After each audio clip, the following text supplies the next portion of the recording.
Well, good morning, everyone. It is March the 12th, and today we are jumping into our chronological Bible reading, starting up the book of Deuteronomy. So, first of all, congratulations on completing the book of Numbers. All right, so far we've read Genesis, Exodus, Leviticus, Numbers, and now we are starting the fifth book of the Pentateuch. Okay, the Pentateuch is the first five books of the Old Testament. And so we're starting up the last book of what is known as the Pentateuch. And the book of Deuteronomy is the name Deuteronomy actually means repetition of the law. And so, in other words, it is Moses, it's written by Moses, and Moses is repeating the giving of the law. So you're going to see some repetition here of things that we've already read. Moses is repeating all of these things to the nation of Israel one last time before they enter into the promised land. And so it's a repetition.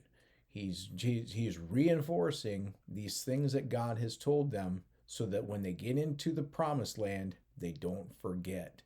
And they forget soon enough. And so, but Moses, that's his last task as the leader of the Israelites before he passes away. And so, let's go ahead and jump in. Deuteronomy is an incredible read. So let's start up. So this is Moses. It says Moses' final instructions here. Okay, so they wandered for 40 years. And now he's given them their final instructions before he dies. And it says, "These are the words that Moses spoke to all the people of Israel while they were in the wilderness east of the Jordan River. They were camped in the Jordan Valley near Suph, between Paran on one side and Tophel, Laban, Hazeroth, and Zahab on the other. Normally it takes only 11 days to travel from Mount Sinai to Kadesh Barnea, going by way of Mount Seir. But 40 years after the Israelites left Egypt, on the first day of the 11th month, Moses addressed the people of Israel, telling them everything the Lord had commanded him to say. This took place after he had defeated King Sihon of the Amorites, who had ruled in Heshbon, and King Og of Bashan, who had ruled in Ashtaroth and Edrei. While the Israelites were in the land of Moab, east of the Jordan River, Moses carefully explained the Lord's instructions as follows. When we were at Mount Sinai, the Lord our God said to us, 'You have stayed at this mountain long enough. It is time to break camp and move on. Go to the hill country of the Amorites and to all the neighboring regions, the Jordan Valley, the hill country, the western foothills, the Negev, and the coastal plain. Go to the land of the Canaanites, and to Lebanon, and all the way to the great Euphrates River. Look, I am giving all this land to you. Go in and occupy it, for it is the land the Lord swore to give to your ancestors Abraham, Isaac, and Jacob, and to all their descendants.' Moses continued, 'At that time I told you, you are too great a burden for me to carry all by myself. The Lord your God has increased your population, making you as numerous as the stars. And may the Lord, the God of your ancestors, multiply you 1,000 times more and bless you as he promised. But you are such a heavy load to carry. How can I deal with all your problems and bickering?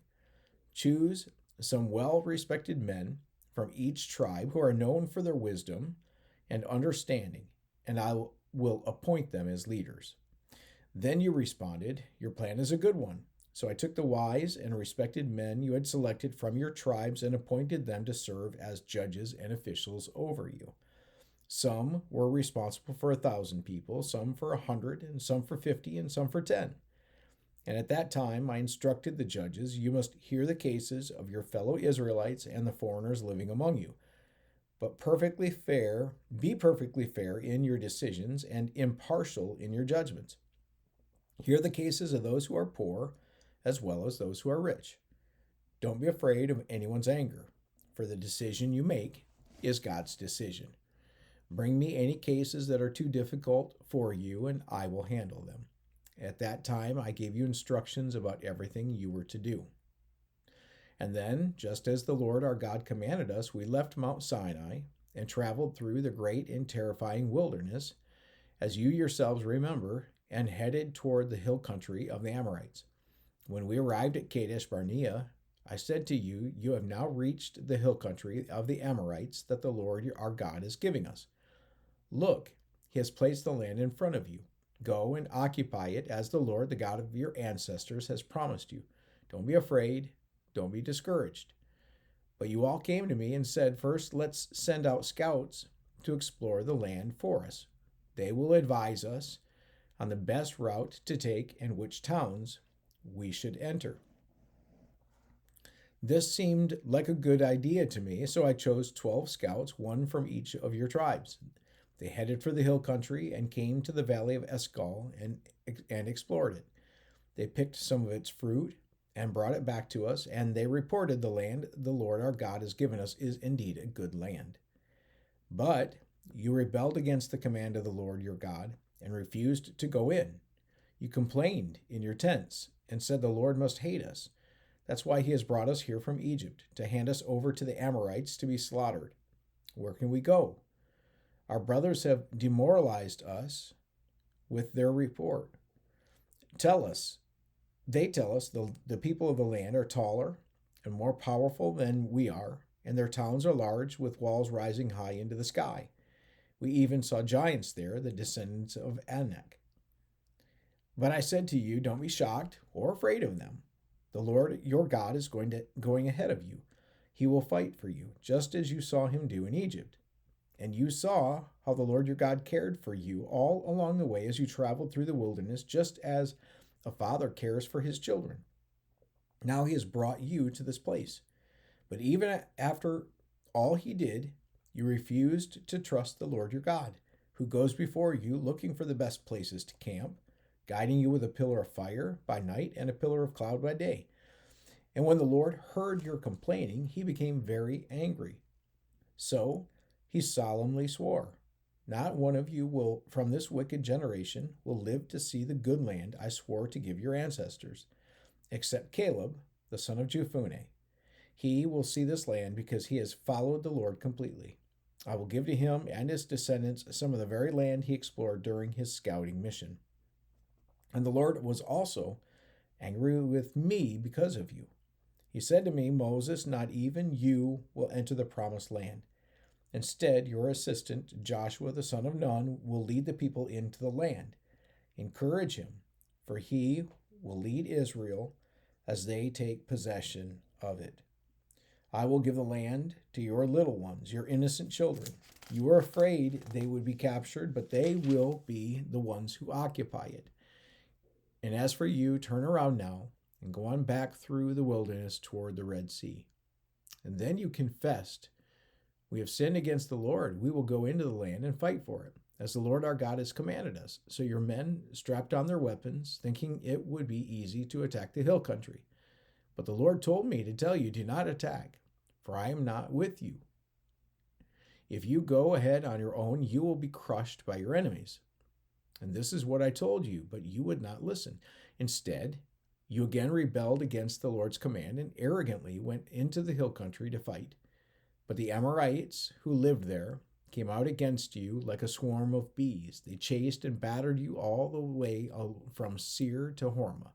Then you returned and wept before the Lord, but he refused to listen. So you stayed there at Kadesh for a long time.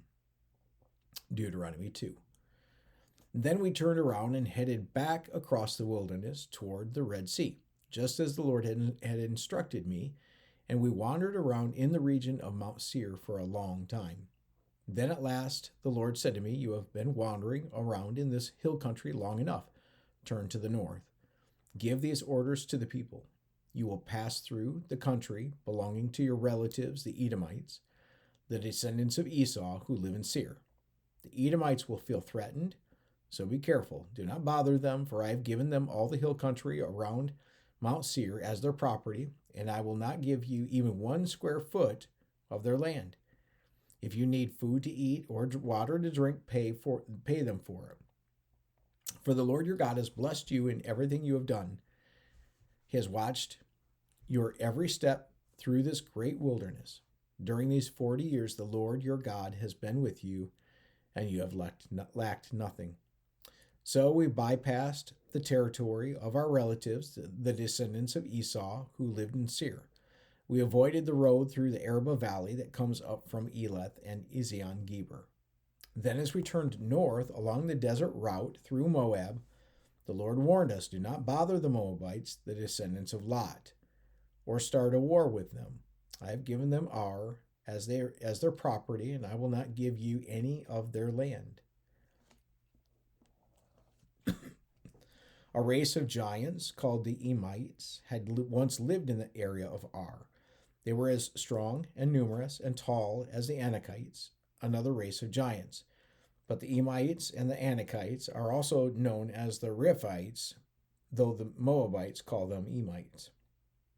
In earlier times, the Horites had lived in Seir, but they were driven out and displaced by the descendants of Esau, just as Israel drove out the people of Canaan when the Lord gave Israel their land. Moses continued, then the Lord said to us, get moving, cross the Zered brook. So we crossed the brook.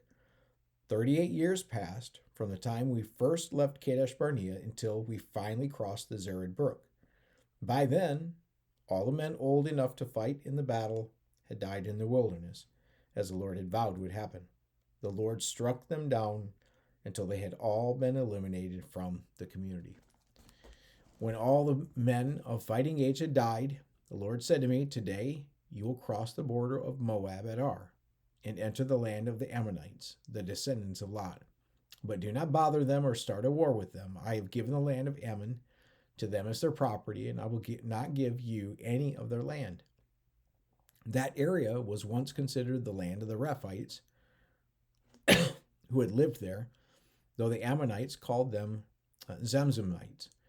They were also as strong and numerous and tall as the Anakites, but the Lord destroyed them so the Ammonites could occupy their land. He had done the same for the descendants of Esau who lived in Seir, for he destroyed the Horites so they could settle there in their place. The descendants of Esau live there to this day. A similar thing happened when the Caphtorites from Crete invaded and destroyed the Avites who had lived in the villages in the area of Gaza. Moses continued, then the Lord said, now get moving, cross the Arnon Gorge. Look, I will hand over to you Sihon the Amorite, king of Heshbon, and I will give you his land. Attack him and begin to occupy the land. Beginning today, I will make people throughout the earth terrified because of you. When they hear reports about you, they will tremble with dread and fear. And Moses continued, from the wilderness of Kedemoth, I sent ambassadors to King Sihon of Heshbon with this proposal of peace. Let us travel through your land. We will stay on the main road and won't turn off into the fields on either side. Sell us food to eat and water to drink, and we will pay for it. All we want is permission to pass through your land. The descendants of Esau who lived in Seir allowed us to go through their country, and so did the Moabites who lived in Ar. Let us pass through until we cross the Jordan into the land the Lord our God is giving us. But King Sihon of Heshbon refused to allow us to pass through, because the Lord your God made Sihon stubborn and defiant, so he could help you defeat him as he has now done. Then the Lord said to me, look, I have begun to hand King Sihon and his land over to you. Begin now to conquer and occupy his land. And then King Sihon declared war on us and mobilized his forces at Jahaz.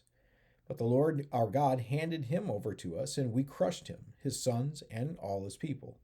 We conquered all his towns and completely destroyed everyone, men, women, and children. Not a single person was spared.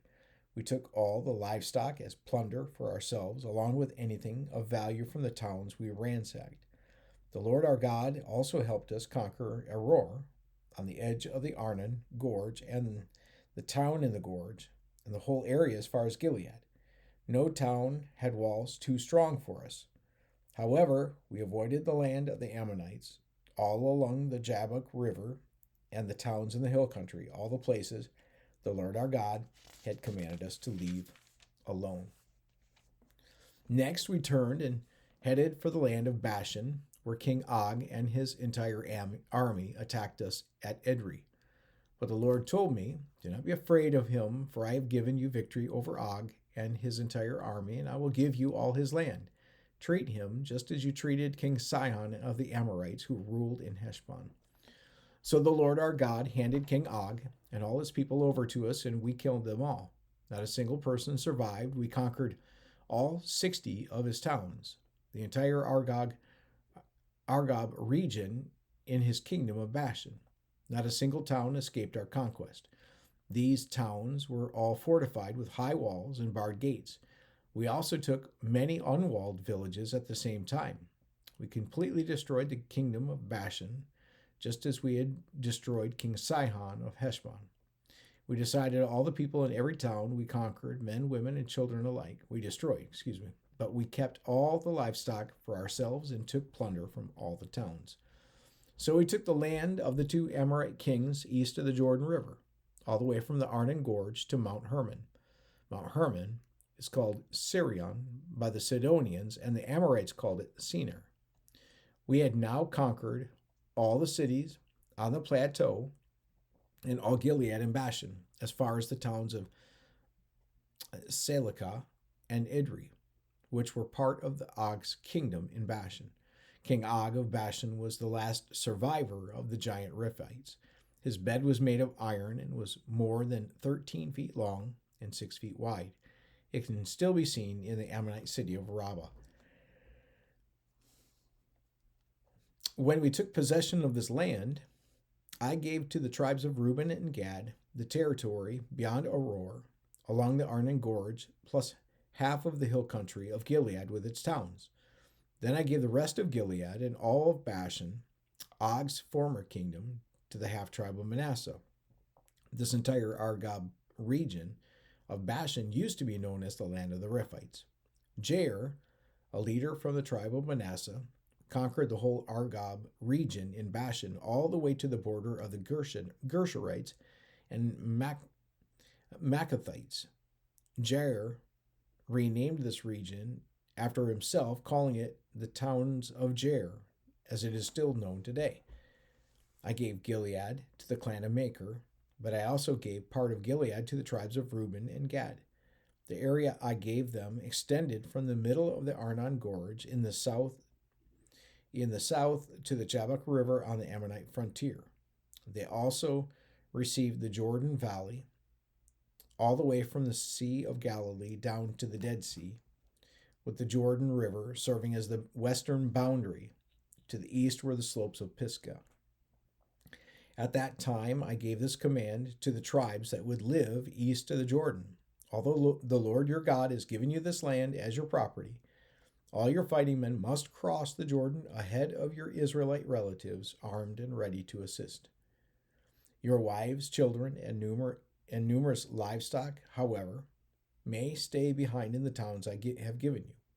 When the Lord has given security to the rest of the Israelites, as he has to you, and when they occupy the land the Lord your God is giving them across the Jordan River, then you may all return here to the land I have given you. Okay, so again, there's this recap by Moses, just reminding them of all of the things that we already read, of all of the ways in which God was working with the Israelites and, in attempting to bring them into the promised land. So it's a good recap for us. It's helpful again, that quick recap is really going to give us that 10,000 foot view in a really concise way. So I'm pretty happy that we're reading that together. So, all right, well, I'm going to let you go. I'm going to see you tomorrow, and I hope that you have a great day. Yeah, we'll see you tomorrow. God bless you.